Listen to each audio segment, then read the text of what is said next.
ओम श्री गणेशाय नमः। विघ्नहर्ता, सुखकर्ता, दुखहर्ता गणपति भगवान सभी के संतानों के सभी कष्टों का निवारण करें, सभी को सुख समृद्धि प्रदान करें। तो राधे राधे एवरीवन। आज की वीडियो में मैं आपको संकष्टी चतुर्थी, जिसे हम सकट चौथ, तिल चौथ, तिलकुट चौथ और माघी चौथ कई नामों से जानते हैं, इसकी पूजा विधि और व्रत विधि के बारे में बताऊंगी। तो देखिए, माघ मास के कृष्ण पक्ष की चतुर्थी तिथि को सकट चौथ का व्रत किया जाता है। यह व्रत महिलाएं अपनी संतानों के संकटों को दूर करने के लिए करती हैं। गणेश भगवान को ये व्रत समर्पित होता है।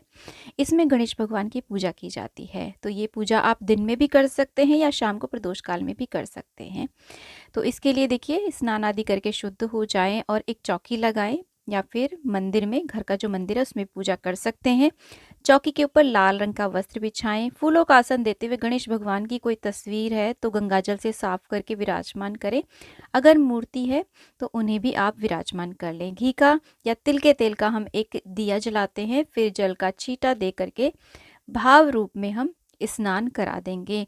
अगर धातु की मूर्ति है तो पंचामृत से स्नान कराएं।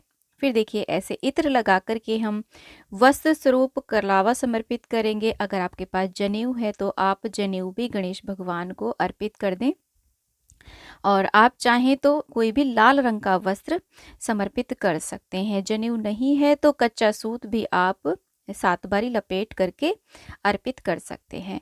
और इसी के साथ में देखिए, गणेश भगवान को हम तिलक कर देंगे, रोली से और चंदन से तिलक करेंगे। साथ ही साथ में आप गौरी मैया का भी पूजन कर सकते हैं। शिव परिवार भी आप रख सकते हैं पूजा में, क्योंकि शिव परिवार में भगवान गणेश, गौरी मैया और भगवान भोलेनाथ होते हैं, तो उनका भी आज के दिन पूजन आप कर सकते हैं साथ में। तो देखिए, यहाँ पर दीपक का भी हमने पूजन कर दिया है। गणेश भगवान को दूर्वा अति प्रिय होती है, दूब घास, उसे आप जरूर समर्पित करें। और लाल रंग का फूल, जैसे कि लाल गुड़हल का फूल आप चढ़ा सकते हैं, जो कि बहुत ज़्यादा प्रिय है गणेश भगवान को। नहीं तो गुलाब का फूल समर्पित कर सकते हैं, या फिर जो भी फूल आपको मिल जाए वो चढ़ा दें। लाल रंग का वस्त्र हमने यहाँ पे उड़ा दिया है गणेश भगवान को। उसके बाद में हम धूप दीप इस प्रकार से दिखा देंगे। तो ऐसे ये पूजा की जाती है।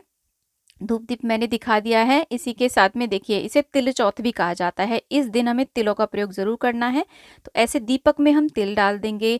तिल चटकना इसका अर्थ माना जाता है इस दिन हमारे संकटों का निवारण होना। तो तिल आज के दिन आप जरूर चटकाएं, चाहे अग्नि के ऊपर चटका सकते हैं, अग्यारी के ऊपर, और तिल का ही भोग लगाएं गणेश भगवान को। तिल अक्षत के रूप में तिल समर्पित करें।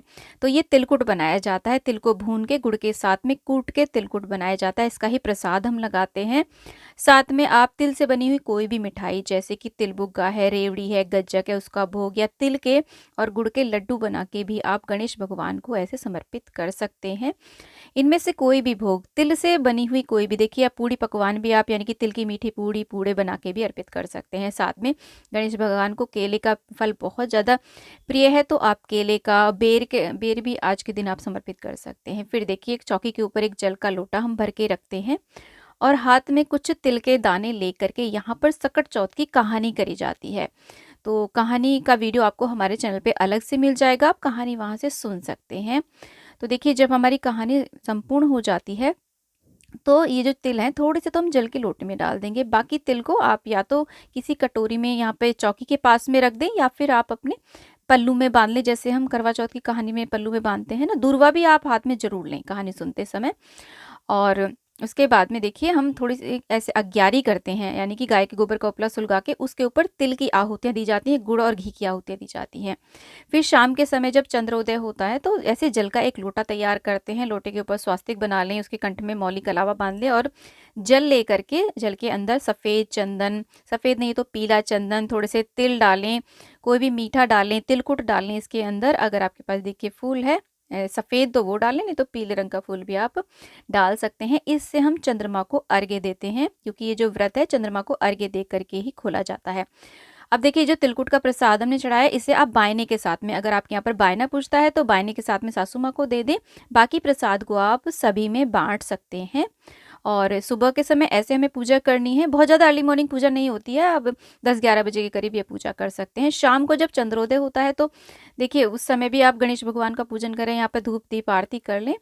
और इसके बाद में हम गणेश भगवान की आरती कर लेंगे और गणेश भगवान से अपने संतानों के संकटों को दूर करने के लिए, घर में सुख समृद्धि के लिए, संतान की दीर्घायु के लिए और उन्नत जीवन के लिए हम इस प्रकार से प्रार्थना कर लेंगे। पूजा में रही कमियों के लिए क्षमा याचना कर लेंगे और कुछ ना कुछ यहाँ पे दक्षिणा आप जरूर चढ़ा दें। उसके बाद में जब चंद्रोदय होता है तो चंद्रमा का हम इस तरीके से देखिए धूप दीप अक्षत रोली मोली चंदन आदि से पूजन करते हैं, भोग लगाते हैं, अर्घ्य देते हैं।